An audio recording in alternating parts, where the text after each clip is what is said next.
I'm Mark Hennick. This is So-Called Normal.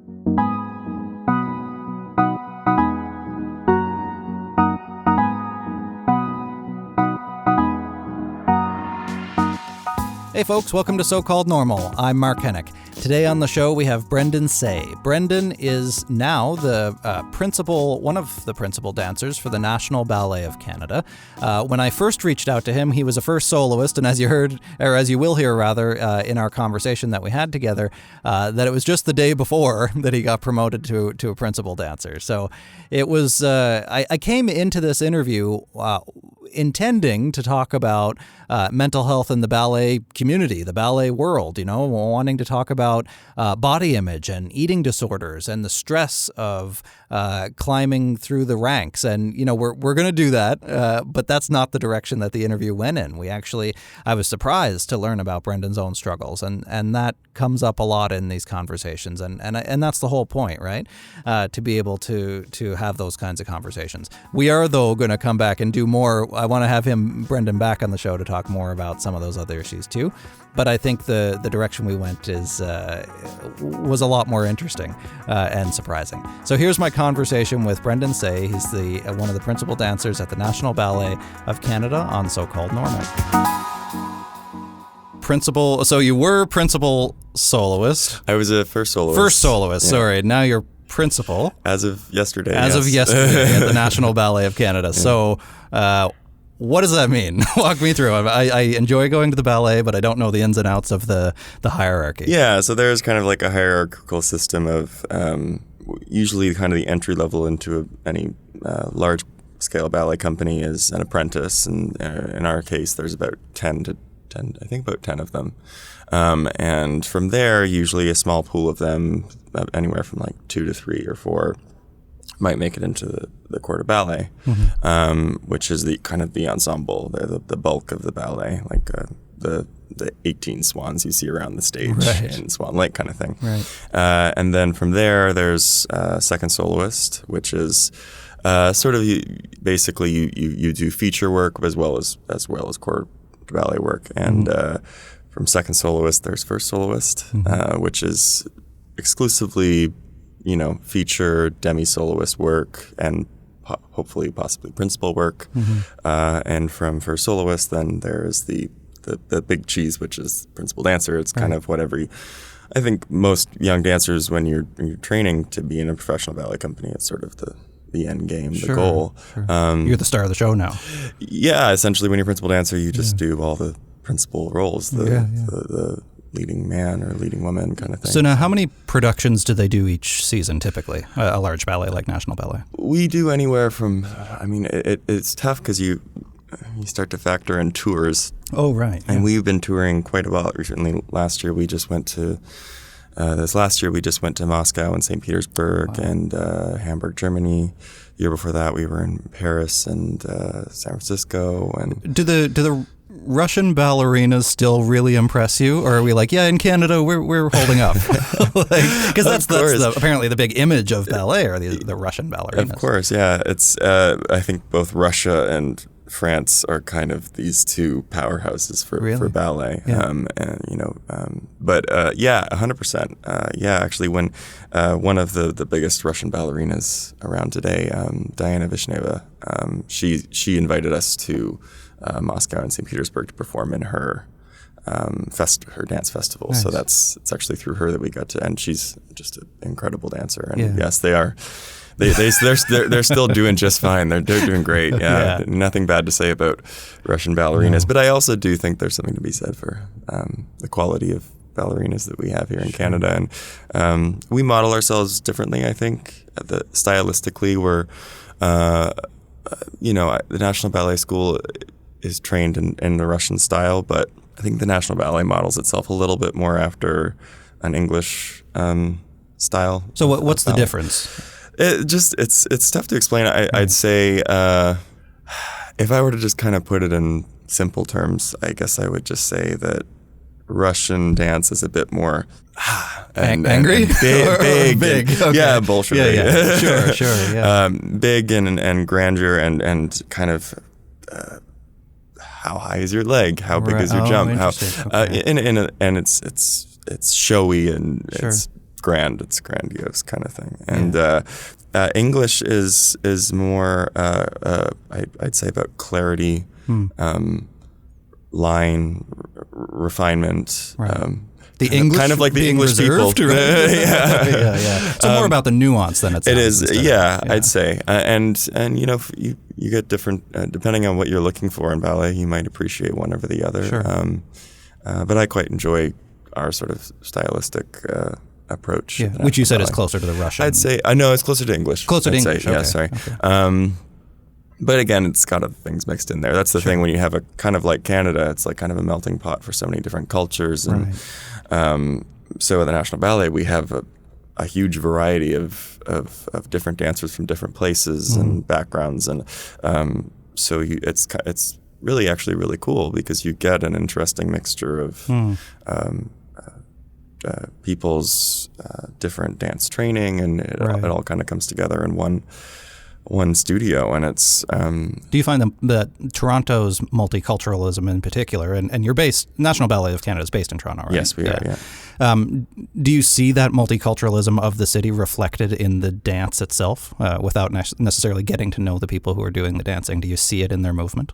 I think I would say so. I mean, just I would say from observing from the audience, you can see that there are people from different nationalities, and so that in itself lends itself sort of to the Toronto kind of MO, I guess. And the other thing is that we do such a variety of repertoire. So you're gonna see a huge range of different movement styles, and I'd say that also is reflective of Toronto. I think dancers, the way we rehearse and the way we prepare our show is we do we have a bit of like kind of quality control. So when we have to be uniform and we have to present a certain, we're looking for a specific aesthetic depending on the performance. So you won't have one person. Ideally, you might not want one person to stand out because they're doing a different movement style or something, or again, depending on the ballet. But like we just did a mixed bill of all William Forsythe, and William Forsythe is this incredibly world-renowned American choreographer. He really sort of changed the game of contemporary ballet back in the 80s and 90s. And he, for the first time, I think it's almost been 20 years since he's been to Canada. He created a ballet on us in 1990. And we performed that as well as two of his other works. And it was just so inspiring because he encouraged an amazing sense of freedom and individuality in each piece and each dancer, and he wanted to see that.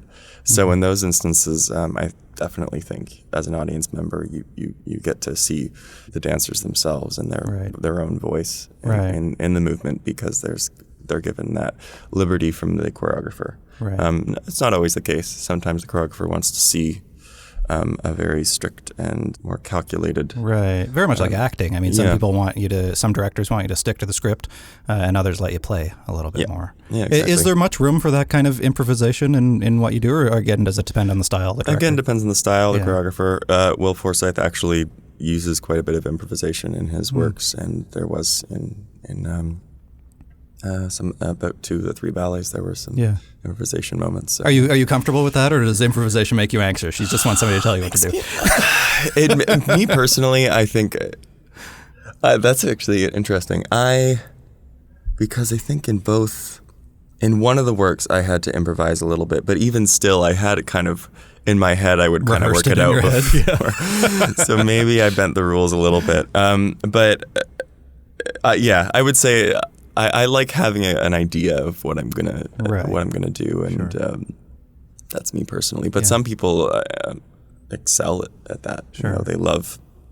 They kind of grab it by the and they go with it. So staying with you personally, then, I mean, how old are you now, if you don't mind me asking? I just turned 29. Yeah. 29, and you're already the star of the show. Well, I mean, it's a team effort, of course, but still, of the hierarchy, you're at the top of the pyramid. Yeah. Well, and to be honest, I mean, I feel quite late to the game in terms of a lot of principal dancers. I can name a huge handful of dancers now who have been in the company for years, who have been principal dancers for years, who were principals by the age of 22, 23. Wow. So, wow. Is it different for men and women? Do male ballet dancers stay in the game longer? Again, depends on the person, depends on your body, how much wear it can handle. Sure. Some bodies lend themselves more to ballet, and some aesthetically are more the quote unquote ideal of what ballet dancer wants to present on stage, but in some ways those bodies also lend themselves to injury a lot because they're very hypermobile without a lot of muscle mass, that kind of it's the joints and the flexibility, the hypermobility it can be hard to control that that kind of extremism. Well, and I would imagine, especially if with a lot of the big movements, you would go back to the Russian style, you're saying the gross muscle movement thing. I mean, you're ripped. You can't see this on the podcast, but so that takes. And I saw a video once. I don't know. You probably knew who was doing it, but it was somebody up against one of the Toronto Argonauts or something in terms of measuring their physicality. Oh yeah, and it was somebody from the National Ballet. Oh, that was Gabriele, I think. Yeah, and it was, and they went toe to toe. Like this is an extremely physical sport. It is, yeah. And to do it practically every night, or to go on tour, or to go on these big shows, it must be physically exhausting. It absolutely is. Yes, it is. It really is. And I mean, you take a ballet like Sleeping Beauty, for instance. And I had my debut in that about a year and a half ago, and it's 4 acts long. It's about 3 hours, and I think the male has the Prince, if I remember correctly. I'm trying to go through it all in my head now. I think I had in one act. There's 3 variations in the second act when you pop up. Right. And then a pas de deux as well. So wow. it is incredible. Like, and then you still have to do a whole other act with the grand pas de deux, and then oftentimes in mixed programs, it's possible you could be in all 3 ballets too, which is exhausting. Right. But it's you have to learn how to sort of pace yourself in those situations, and but also build up the stamina to be able to do that. Do you still get to a point where, if you're able to say or not, where like you're about to go on and you think, I don't know if I can do this? 100%. Yeah. I think that's also weirdly a part of the self sort of training that you have to do, because you're always gonna be kind of have that voice in the back of your head that's little thoughts creep into your head before the show, like, oh, I can't do this, or oh no. And I laugh because sometimes you get that I get this vivid thought in my head, like, you could just leave, just go home, and, and it's a weird thing, because it's what you want more than anything is to perform. But before you go on, you have this. It's perfectly normal to have this fear that you're just like, and I often ask myself in those situations when I get very nervous before a big show. You start asking yourself, like, why am I doing this? Why do I put myself through this every time? And then by the end of the show, you're like, that's why, because it's just, you get out there and it assuming your nerves don't get the best of you, which sometimes they can, but again, that's sort of a training thing. You kind of learn the self-talk that you need to give yourself, and the proper way to prepare your body and everything in order to make yourself feel as confident as you can going out there. Usually, if all that goes well with that, the nerves kind of melt away, and the moment kind of sweeps you up, and the adrenaline picks up too, and you kind of snap into the character, I would assume. And you hear this with a lot of different character work, right? And I think that for me personally, that is a very important tool with nerves too. I find I do best when I kind of disappear into a character. This past season, I debuted as Oberon in Frederick Ashton's The Dream, which is a big kind of iconic one-act ballet from it's English ballet, and I never, first of all, imagined that I would ever dance this role because it's incredibly technical and fast, and I'm a very big guy, so it's harder for me to keep up. But it's absolutely one of my favorite times I've had on stage because it's such a character. It's such a role. He's such a powerhouse of a character, and he's powerful. He's good, but he's mischievous. He's got a little bit of a dark side to him, and he just has this ominous sort of presence about him. And plus, you wearing this big green cape and tons of glitter, and it's pretty fabulous. But so it isn't really easy in those instances, especially when it's something as technical as that, to sort of lose yourself in such a character. Do you find that you like characters more that you find something in common with, that you feel are more like some part of you, or that are more opposite than you? I enjoy both. Yeah. The first lead role I ever did when I was 21 was Romeo, and it was also a new Romeo, our new Romeo and Juliet that was created. So this was 8 years ago. And for me, I found a lot of myself in Romeo, the kind of hopeless romantic. And different people might interpret him differently. But me being 21 and not having a lot of experience, I kind of just had to try and be myself, right? Because that's who I knew best, and that's what I knew best. And I also felt very strongly that I had this strong connection to this character, anyways. So, and I really love that because it feels like home, and it's a vulnerable place. It's a more I won't say a more vulnerable place, but in a lot of ways, yes, because if it's a character that you feel is mirroring yourself, it's a bit more raw, especially if it's an emotional role, like Romeo and Juliet, because you're really just putting yourself out there in front of 2,000 people. Right. When you put on a character that's more the opposite of who you are, like say a character like Oberon, I also really enjoy that because I get to be something I normally am not, and maybe, I mean, obviously there's got to be something in there that's relatable to this character. Otherwise, I would probably struggle with it a bit more. But I enjoy that too. Maybe exploring that darker side, or that hyper confidence, or that arrogance that this character kind of has. It's really fun to play around with that when it's something that you don't normally reflect yourself in your day-to-day life. And do you think that doing that could help you understand other people who are like that? Like, since you've walked a mile in their shoes, I guess, so to speak, for a while? Do you learn, I guess, from your characters and from your dance? I think so. Yeah. I'd say you definitely learn from the characters, and it's I think it's fun to, and it's also interesting when you watch like really incredible stage or film actors too, when they talk about.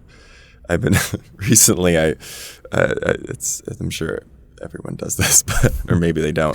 I've been looking at a lot of interviews and clips of Meryl Streep, because you know who's more iconic than Meryl Streep, right?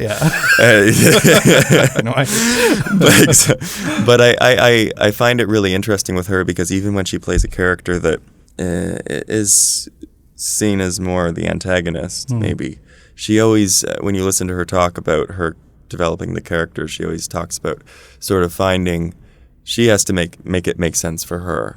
And I think oftentimes in reality, the people who we see as the villains, they don't consider themselves the villains. There's some rationale in their head as to why they do the actions that they do. And so it's interesting.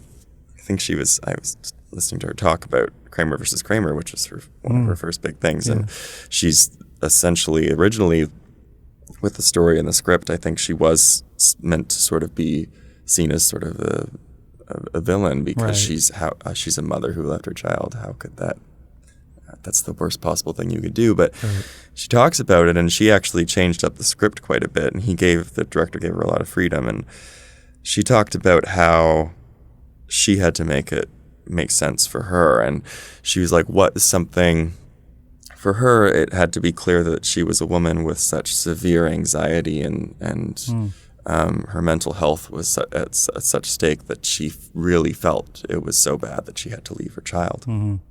And so she made that very important. She didn't want this character to be vilified. She actually wanted, I think, people to see a certain strength in her. Anyways, that's going off on a tangent, but no, it's not actually. I think it's right on point. So, do you do this kind of background work, or is it necessary in the performance that you do? Where sometimes you'll hear actors will write out this whole backstory for their character that you never actually see on camera, but they feel that it informs the performance of it to get them in the headspace. Do you do anything like that? Like, how do you get into your character's mind? I think I know some dancers that are very calculated with how they want to approach a character, and they do a lot of preparation and put a lot of thought into it. And ballet is also very much aesthetic. There's no spoken word. It's an art form that's seen from a distance, right? And it's almost being written by the audience in a lot of ways. You're suggesting to them, and they're writing the story themselves. Exactly. It's very much your job to impose the narrative on them and to make it understandable.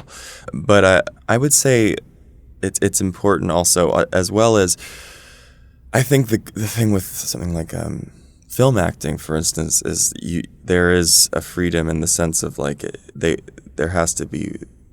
Usually they're looking for a sense of reality or realism because it's so close up and it's so intimate, and there's a bit more freedom to be raw and real and to just follow your feelings. I would imagine. I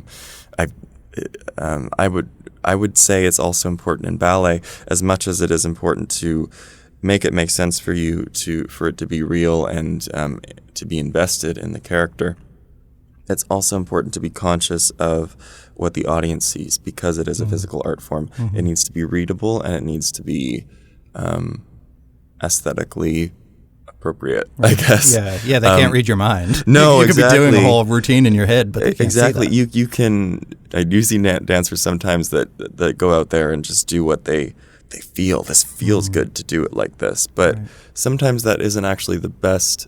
That what might feel good might not be what registers with the audience. Right. So it is a game of working in the studio and rehearsing and seeing what works, see what looks, what reads, what looks right for that moment, and also making that make sense for you. You'll never see one cast of, say, Romeo do it the same.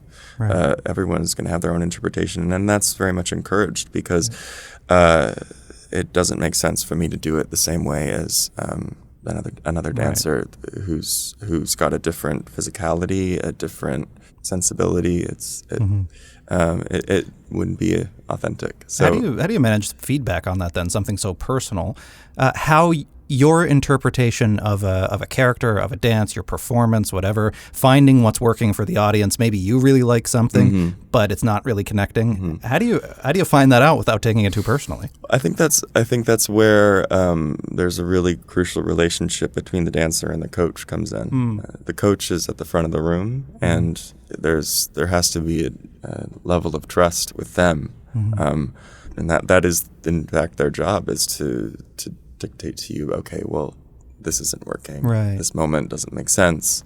Also, on a purely technical level, maybe too, they tell that's also their job, is to, because that's sort of the interesting duality of ballet, is that it's both acting, but it's also incredibly virtuosic movement, and so they kind of have a dual role themselves of coaching you in two different aspects, and so there is a lot lies on that relationship. And also being in the 21st century, you can also use film and. Sure. So let's zoom this in a little bit closer on you. In terms of when you analyze or think about your own performances, are you a perfectionist about what you're trying to do, or do you allow some room to just let it happen? I'm very much a perfectionist. Yeah. I think. I'm very hard on myself, and I think if you were to ask any professional ballet dancer, they probably would say the same thing. Right. And I think that's why, as a dancer, and especially because, again, it being not purely, but mostly aesthetic art form, we are hyper conscious of ourselves, our bodies, how we look, how we present ourselves. So, and we're hyper conscious of what the aesthetic is meant to be. Right. So people are literally judging what it looks like. Yeah. Right? Yeah. And oftentimes one of the hardest things you can do as a dancer is look at a video of yourself. Right. Oh, performance. Sure. And I have done it, and it can be very discouraging. Right. But it can also be useful. Again, it's just as much mental as it is physical. It's choices you make. It's like I was talking about nerves earlier, how essentially you have two choices when you're presented with those thoughts that creep in that are like, oh my gosh, I can't do this. Yeah. You can go down the avenue of, oh my God, I can't do it, and spiral, or you say, okay, I hear you, but I'm going to put that away, and I'm going to focus on what I have to do now. Yeah. And you mentioned you had a couple of strategies for getting in that headspace, so that sounds like it's one of them. Yeah. What else do you do to block that out? Honestly, it's personal, because for me, it's a lot of sort of quiet self-talk, and it helps. The more experience you get in challenging roles, the more it helps you in future roles. Right. So when I first did Romeo, it was my first ever principal full length. I had done a challenging feature role in a very difficult physical ballet before, called In the Upper Room, I think the year before. And so for me, when I did Romeo, I remember constantly telling myself, well, if you can do In the Upper Room, you can do this. Funny enough, Romeo was way harder than that was, but that's what I was telling myself at the time. And then from there, when I did Swan Lake, it was, okay, if you could do Romeo, you can do Swan Lake.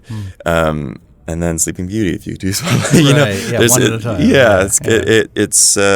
It helps. The more you have under your belt, the more it helps to sort of gain perspective and to talk yourself down off that ledge. It's funny you say that, because I think about this a lot with mental health. I mean, we talk to a lot of people about their mental health on this show, and I've started this by talking about my own and my experiences with depression and anxiety. Yeah.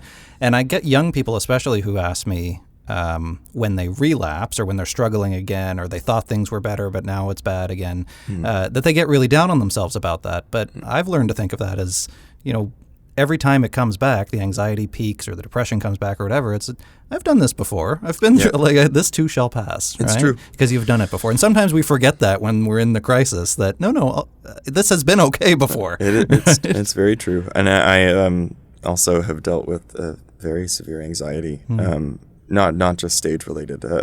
Yeah, sure. Well, it's one of the most common mental health challenges that people face, right? It is. I actually was off. I missed 2 years of my career about 4 years ago. Really? I was in the middle of, I was kind of right at the best time of my life and the best time of my career. I was cast to dance ballets that I'd always dreamed of, and I was preparing them, and suddenly I started getting these bizarre neurological symptoms, and my body started to shut down to the point where I was really trying so hard to push to keep going, because I think as a dancer, that's very much kind of programmed into you that to push through. Right. And I thought I could, and as it turns out, I couldn't. I got to the opening night of our first performance of that season. I was 23, and I collapsed backstage. I passed out and was sent home in a car. And after that, I didn't step foot on stage for 2 years. What happened? Well, essentially, my body kept shutting down more and more. Right. I had to live with my parents for a while, and I was just in bed. I could barely get up to even like walk across the hall to get to the bathroom. And I was seeing all these doctors getting every test imaginable done. I felt like a pincushion. Right. And brain scans every 3 months because they were worried it was a neurodegenerative disease. And it turns out, and it took me, actually, I had to send blood work to the States to a clinic in California. And it turns out it was late diagnosed chronic Lyme disease. Really? And I had been bit some time before that, and I never really made proper connection and really aligned the dots. And from there it was a year. One of those 2 years being off was actually me just trying to figure out what was wrong. I mean, that was actually, to be honest, the scariest time. It was less scary once you knew what it was, because then it's like, okay, diagnosis, treatment, and recovery and rehab. But before then, this not knowing and just feeling your body shut down is absolutely, especially when your body is your tool and your and it's you've always known your body to be in peak physical condition beyond what most people experience. Sure. That sort of elite level, then to suddenly not be able to barely be able to walk is just terrifying. Yeah. So that was a very dark place, and so of course from that came a very severe case of depression. Sure. Not being able to do what you love, Yeah. and presumably what you've defined yourself with for a very long time, right? Yeah. How long have you been dancing? Since I was 8, so 8? Wow. 21 years. Yeah, I started when I was 8, just recreationally in my hometown, Langley, British Columbia. Yeah. At a little school called Cameron Academy of Classical Dance, I think it was called at the time. And from there, I think when I was 12, I auditioned for the National Ballet School in Toronto. And so I left home and stayed in the residence there and went up through graduation. Yeah. Was very lucky. I had incredible support from the director of the school there. She really saw potential in me, and I went. I was lucky. I was rewarded a very generous award, and just had a really great experience actually at National Ballet School, and went directly into the company from there, and it's kind of just always been. So this is all, I tell people sometimes that I do what I do because it's all I know how to do. It's all I've ever done. I have no other transferable skills. It does feel that way sometimes. I do have this thought creeps, and sometimes I'm like, oh shoot, what? Even if I woke up tomorrow and I hated this, I feel like, well, I still got to do it because I don't know how to do this is all I know. But then you get to this point in your life where this is all you do, and suddenly you can't do it. Yes. Right. So what happened after the diagnosis and the treatment? I had to. It was difficult. I couldn't get treatment in Canada because they wouldn't. Essentially, it's just a different system. The U.S. is has a more developed testing and diagnosis and treatment plan for Lyme because there's different strains of the disease. So just for people who don't know, can you tell me what Lyme disease is and how it affects you? Lyme disease is basically it's a bacteria that's passed along through a tick bite, and it's an incredibly invasive bacteria, which is why it's so difficult to eradicate from your system. And the problem with it is it can affect multiple systems in multiple ways, which is why it's also kind of known as the mimicking illness, because and why it's very tricky to diagnose because it mimics a lot of other illnesses. For me, it attacked my neurological system, so it mimicked a lot of traits of something like MS or ALS or something like that. Sure. And so that's why I was getting my head scanned as frequently as I was, which was not fun. I remember it must have been like the 6th or 7th time I was getting a brain MRI, and I remember they would do my brain, they would also do down my spine, and at this point I was just so emotionally exhausted by the whole thing. And I remember just sitting in the MRI machine and they're telling me, okay, sit still. And I just remember tears just streaming down my face because I was just so exhausted by the whole experience. I was like, I can't believe this is my life kind of thing. Well, what got you through those times? A few things, actually. Family, friends, of course. But oddly enough, what got me back to my apartment and moving around was I had a friend who was a doctor and also another family friend who was a doctor. And both of them said to me, in the case of any illness that starts to sort of strip away your strength and where you start to atrophy and sort of sink into more deeper and deeper fatigue, there's a point where you have to push back. Otherwise, you'll keep sort of sinking. So you need to force yourself to get up, walk to the end of the hall, walk back or something. and then to the end of the block, and then right, just whatever you can do. Yeah. And I also was so just emotionally toast. Sure. I felt very numb, and there was such a long period of tears and absolute frustration and desperation, and then there was this period of that just felt like nothing. And that was a really scary place to be, because it's a lot easier for darker, scarier thoughts to creep in when you're in that sort of place. Sure. And I think at least the pain keeps you busy, right? Yeah. But then what after? Yeah.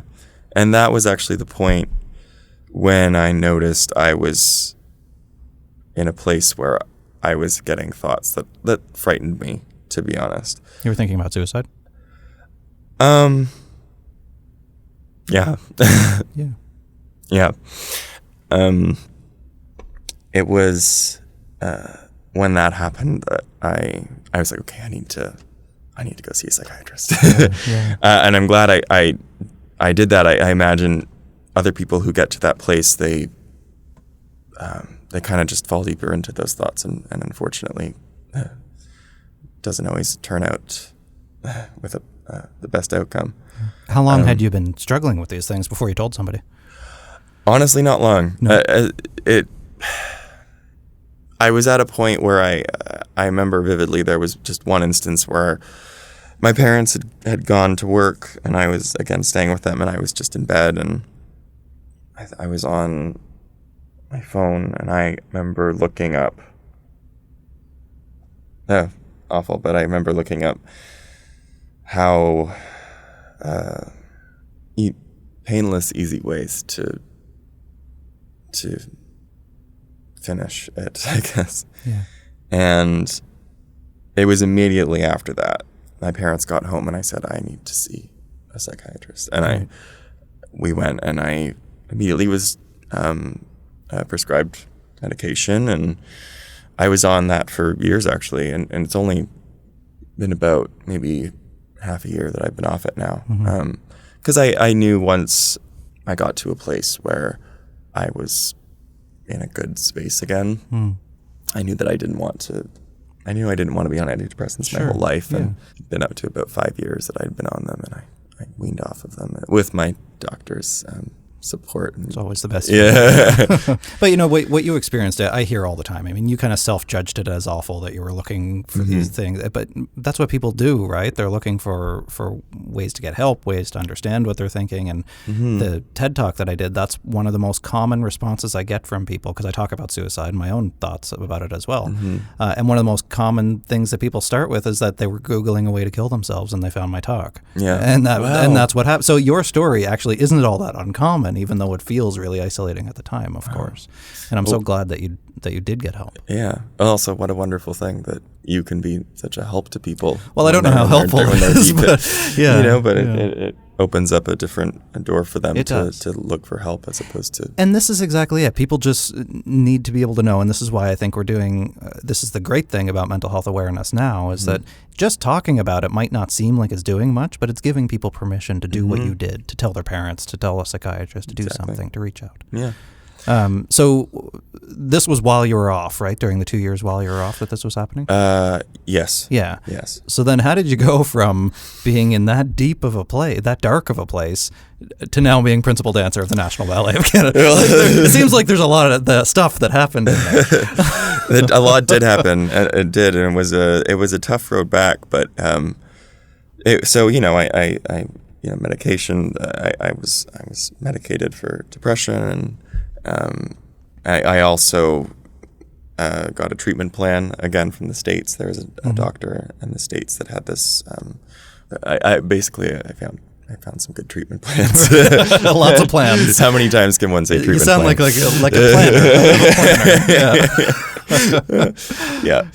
And then, honestly, a huge thing for me was I made this snap decision after I'd met with this friend who was a doctor. I got home and said to my parents, I need to go back home and to my apartment. And they were like, I'm sure they questioned that because I was still struggling. Sure. At this point, I think I was starting to go on small walks, like to the end of the block and back. Mm-hmm. And I said, no, I need this. I need, even if my task, I'm not dancing right now, even if my task is just getting up, making something for breakfast, and going back to bed. Right. I need to be sort of self-sufficient again. Otherwise, I knew I would just lose my mind if I didn't. Independence again. Yeah. And within a week of me being back, I decided to get a puppy. Okay. And honestly, I say this all the time, but and obviously this isn't something for everyone because not everyone likes dogs. Sure. But she really, her name is Molly, and she's an Aussie Doodle. And she really... What's an Aussie Doodle? Aussie Doodle.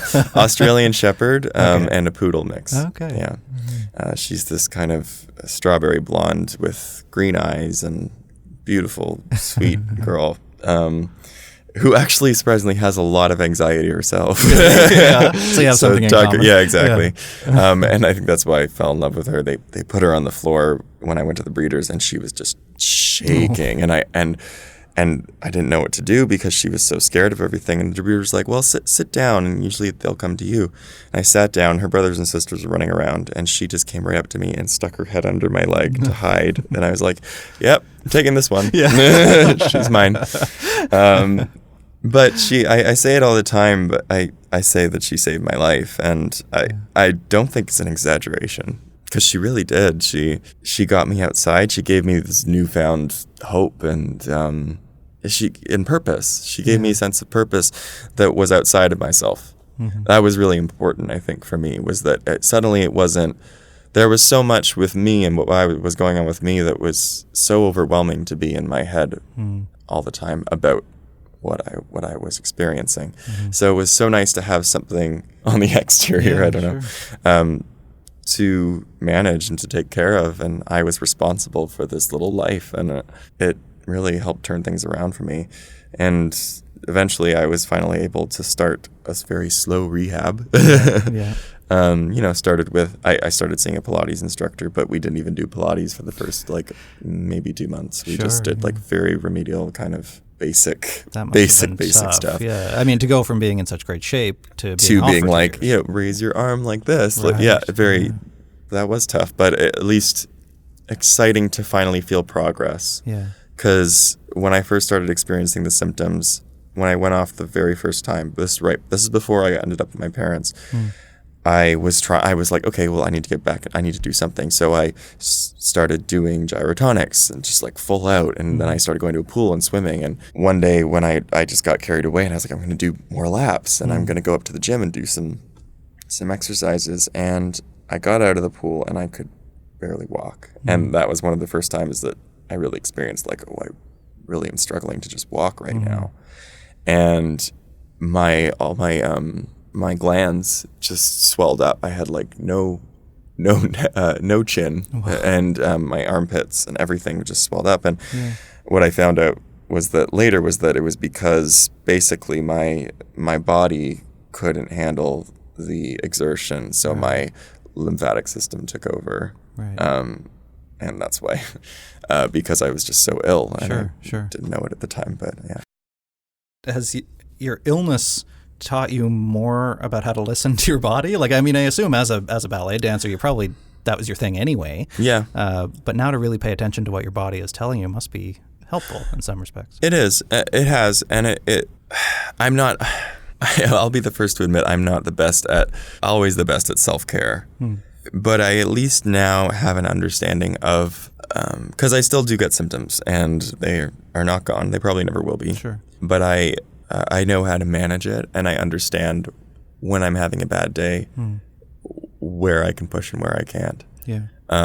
Oftentimes, surprisingly, and I'm lucky that I'm at a point where I can push, I find I still do choose to push, even if I'm having a day where I'm having dizzy spells and stuff, because this is the unfortunate thing of the illness with performances. It affected my nervous system. And so anytime I get nervous, I start getting symptoms.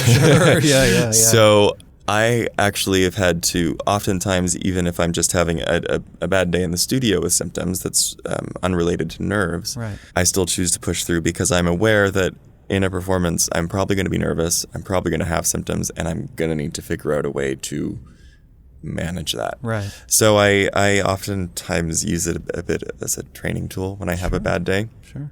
And then around a performance, an important performance, I know things that trigger symptoms, and certain foods are definitely no caffeine and no low alcohol, not lots of sugar or anything, because basically things that affect your nervous system. Sure. Now, did you learn about all this stuff the hard way, or did you read about it and decide not to? Yeah, both. Yeah. Definitely both. Like mine's like 90-10. Yeah. Learning the hard way. Yeah, but yeah, exactly. Like I loved coffee before any of this happened, and right.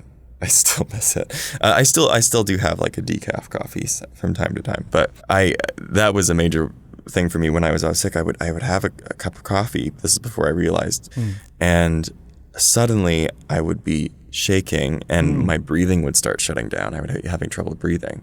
So I made the connection eventually. Also, I did read it too in some journals about Lyme disease and stuff too. So, yeah. So now that you've reached, the pinnacle of your career at the ripe old age of 29, what you see probably new dancers coming in who are and the whole company is extremely experienced and professional at what they do. But you're where you are for a reason. Have you found your mind turning toward mentoring them, or do they ask you questions, whether about the life or about the practice? I love, for me, when I see someone young come in who is passionate and hardworking and talented, I do really like to support them and encourage them.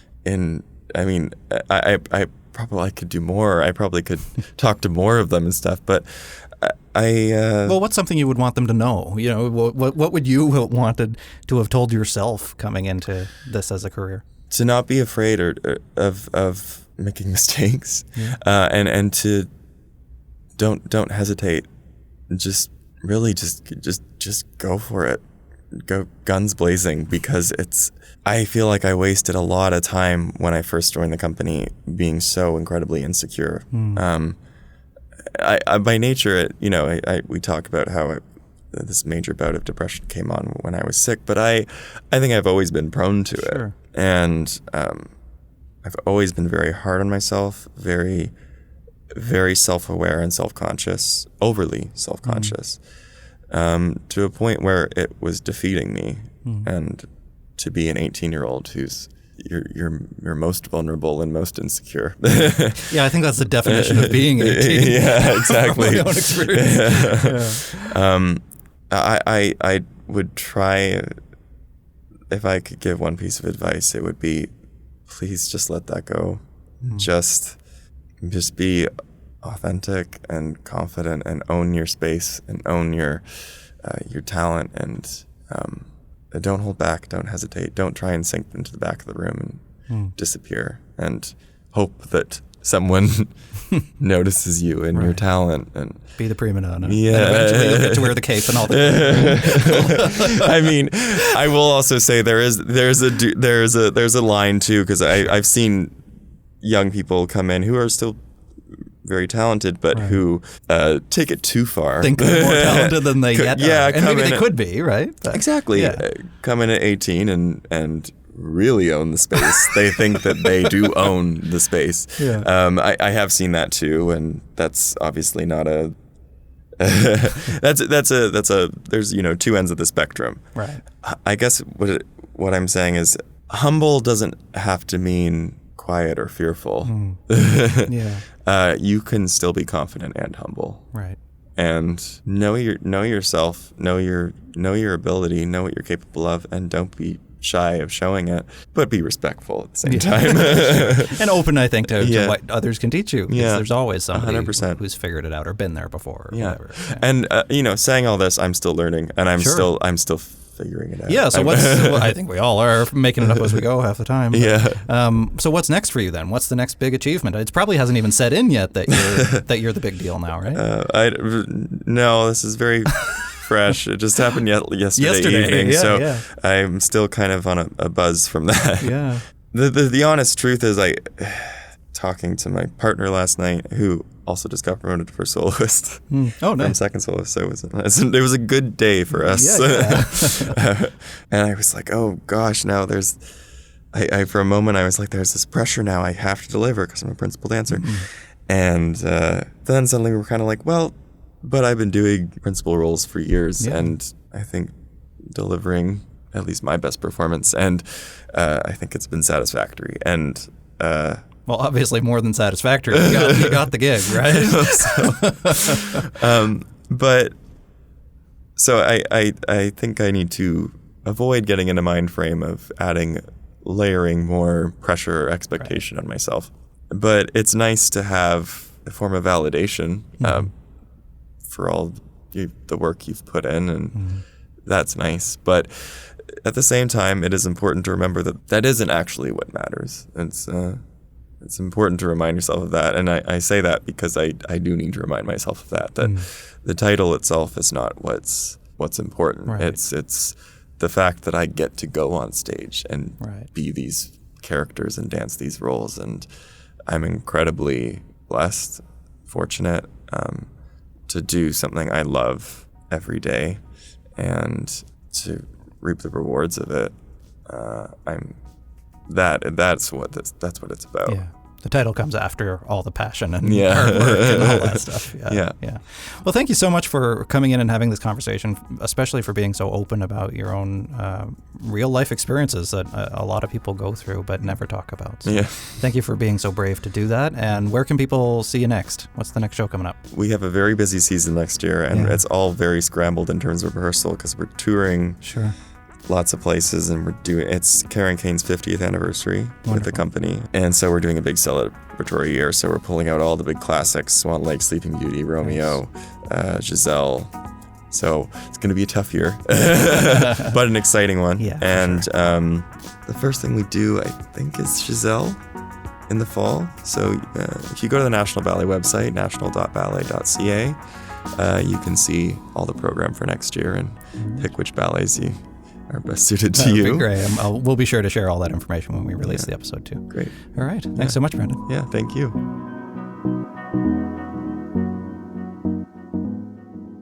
Okay, that's it. That's my conversation with Brendan Saye, principal dancer at the National Ballet of Canada.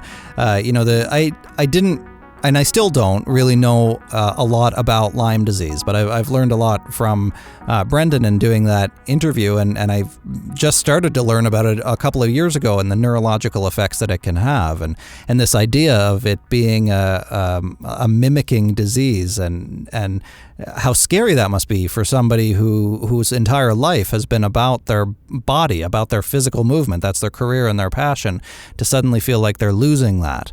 So it's just such an inspiring story that he had, and it was so unexpected too.